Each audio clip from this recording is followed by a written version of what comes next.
नमस्कार, जनमुख NG live से मैं अंशुमान राय प्रस्तुत है देश दुनिया की खबरें और खबरों का विश्लेषण।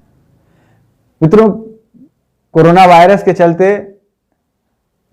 40 दिनों से ज्यादा समय से हिंदुस्तान में लॉकडाउन है। लॉकडाउन का तीसरा चरण शुरू हो चुका है। ग्रीन, ऑरेंज और रेड जोन के आधार पर कुछ कुछ रियायतें भी इन अलग अलग जोन में दी जा रही हैं। लेकिन इन सब के बीच हम सबसे बड़ा सवाल यह उठाने की कोशिश कर रहे हैं कि इन 40 दिनों के दौरान देश में राजनीति कितनी ज्यादा बढ़ी। जब पूरा देश किसी दूसरे देश के खिलाफ युद्ध लड़ रहा होता है या किसी और अंतर्राष्ट्रीय स्तर की समस्या होती, तो हम एकजुट होते हैं और दूसरे देशों को मिलकर जवाब देते हैं। लेकिन कोरोना महामारी से जब पूरा देश इस तरह परेशान है कि आज की डेट पे 1500 से ज्यादा लोगों की जान चली जा चुकी है, 50,000 के लगभग लोग संक्रमित हैं और राजनेता सिर्फ राजनीति कर रहे हैं। राशन बांटने से लेकर के और टिकट के किराए तक हर स्तर पर राजनीति की गई और किसी भी दल को इसे अछूता नहीं कह सकते। आप सिर्फ पिछले 40 दिनों के घटनाक्रम को अलग अलग उठाकर देखेंगे तो आप पाएंगे कि लगभग सभी दलों ने अपने अपने स्तर से। तो हम यह सवाल उठाना चाह रहे हैं कि कोरोना महामारी क्या राजनीतिक दलों के लिए एक अवसर है, किसी को अपनी छवि सुधारने के लिए, किसी को अपनी छवि मजबूत बनाने के लिए हम कोरोना के खिलाफ लड़ रहे हैं, या अपनी अपनी पार्टी और अपनी अपनी छवि को ठीक करने में लगे।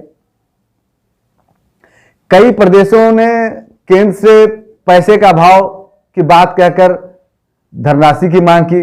कोरोना खिलाफ लड़ाई कमजोर हो रही है, लेकिन आप देखेंगे कि टीवी पर उनके बड़े बड़े ऐड चल रहे हैं। जब राज्य सरकारों के पास पैसे नहीं है तो ऐड कहां से चला रहे हैं? तो कुछ न तो राजनीति हो रही है। मध्य प्रदेश में शिवराज सरकार ने घरों में सभी को काढ़ा बांटने के लिए पैकेट तैयार कराए, सब पर शिवराज जी की फोटो चिपकाई गई। तो कोरोना से लड़ने के लिए वो काढ़ा बांट रहे हैं या अपना प्रचार कर रहे हैं। तमल ने हमने बात की लखनऊ में वरिष्ठ पत्रकार प्रेम प्रकाश सिन्हा जी, उनसे समझने की कोशिश की कि कोरोना वायरस को लेकर ये जो राजनीति चल रही है क्या है, ऐसे गंभीर समय में भी ये राजनीति कितनी उचित है।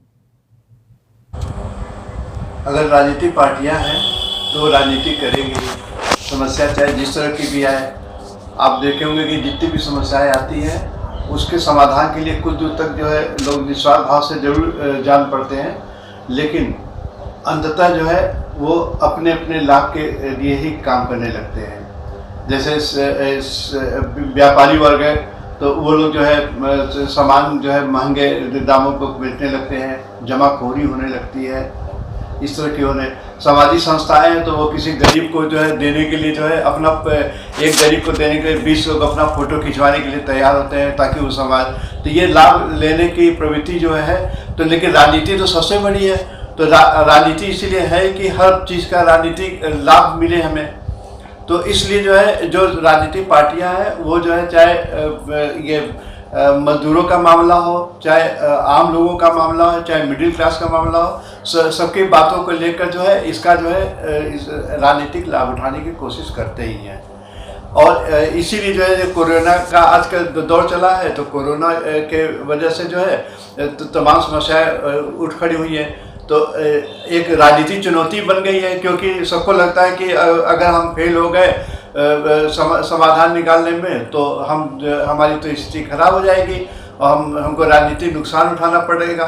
इसलिए यही विपक्ष भी सोचती है कि ये मौका बढ़िया है कि हम जो है राजनीतिक लाभ उठा लें इसका, इनके कमजोरी का फायदा उठाकर, ताकि अपनी स्थिति मजबूत कर सकते हैं। तो ये राजनीतिक लाभ उठाते ही हैं।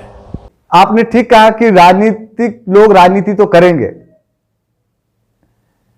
लेकिन राजनीति के कुछ गरिमा भी होगी, उसका तो ध्यान रखना पड़ेगा।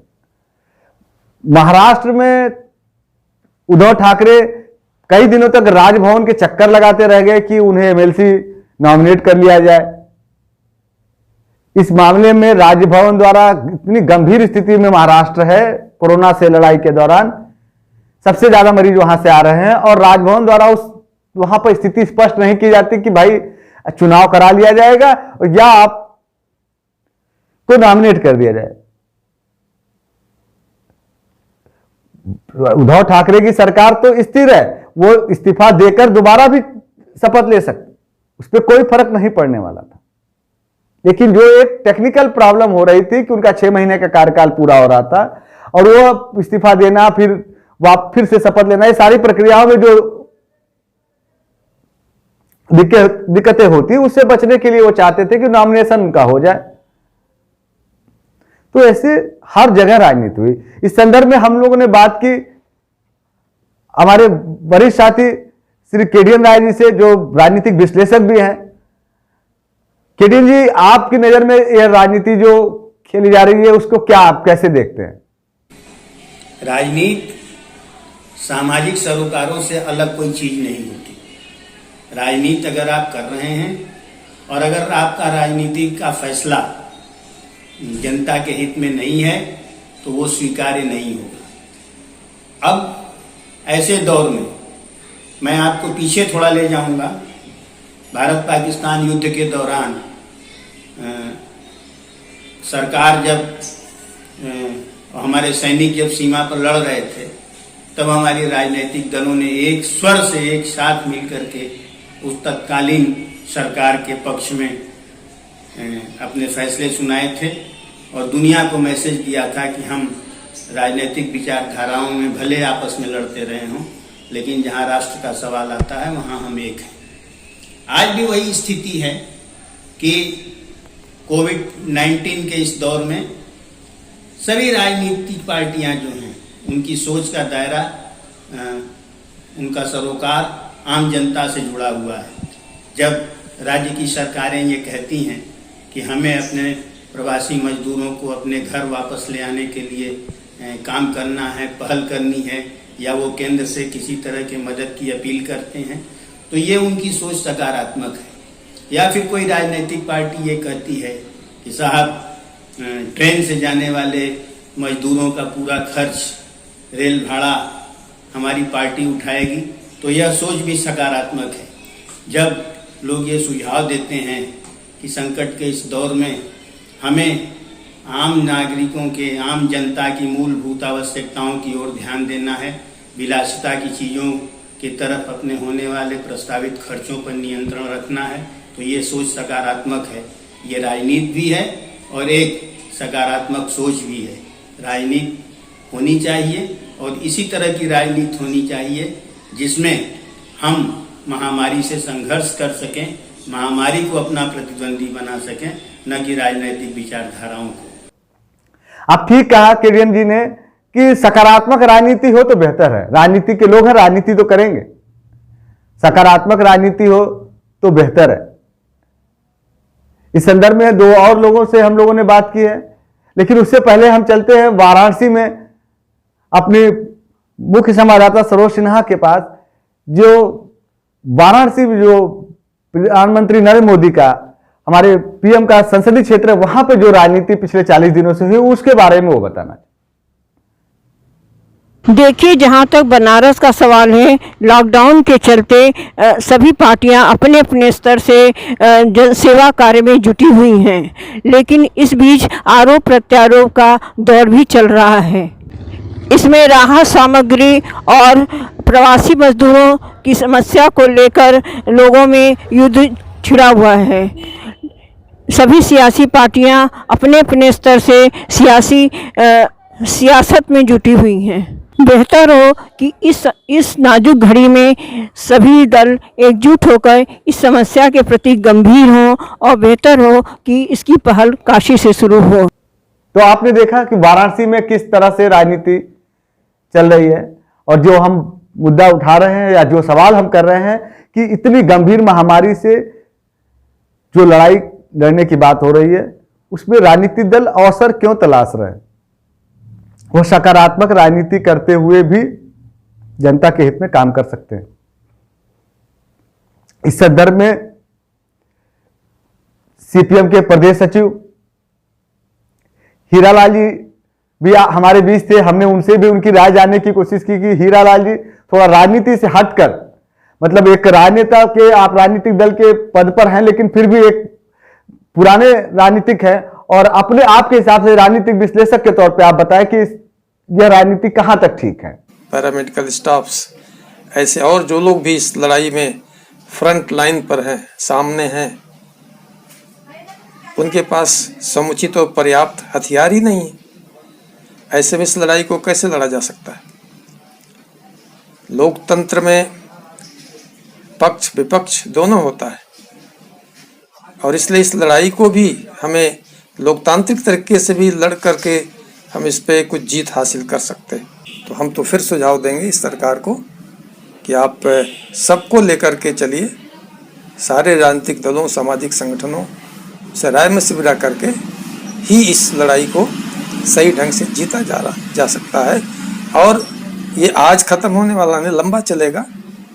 ये दुश्मन व्यापक है, अदृश्य है, इसलिए इसकी तैयारी अभी से सबके सहयोग से, सामाजिक एकजुटता के आधार पे की जानी चाहिए।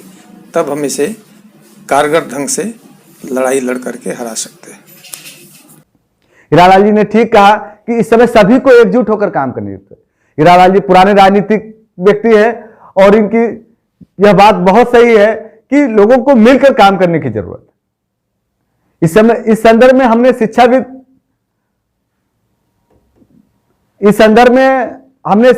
शिक्षाविद और विश्लेषक, सामाजिक विश्लेषक डॉक्टर शशिबाला से भी बात की। समाज किस रूप में इसको ले रहा है, इस बारे में हमने समझने की कोशिश की कि राजनीतिक विश्लेषक तो अपने नजरिए से देख, सामाजिक विश्लेषक इसको किस नजरिए से देख रहे हैं, समाज इसको किस नजरिए से देख। ऐसी महामारी की स्थिति सदी में पहली बार उपस्थित हुई है, तो इसे राजनीतिक रंग देना कतई उचित नहीं है। एक तरफ जहां आम आदमी वर्तमान से जूझता हुआ भविष्य की अनिश्चितता से त्रस्त है, क्या आगे क्या होगा क्या नहीं होगा, वहीं दूसरी ओर विभिन्न दलों के नुमाइंदे इसे राजनीतिक पैंतराबाजी में कोरोना के बहाने लगाए हुए हैं, उलझाए हुए हैं।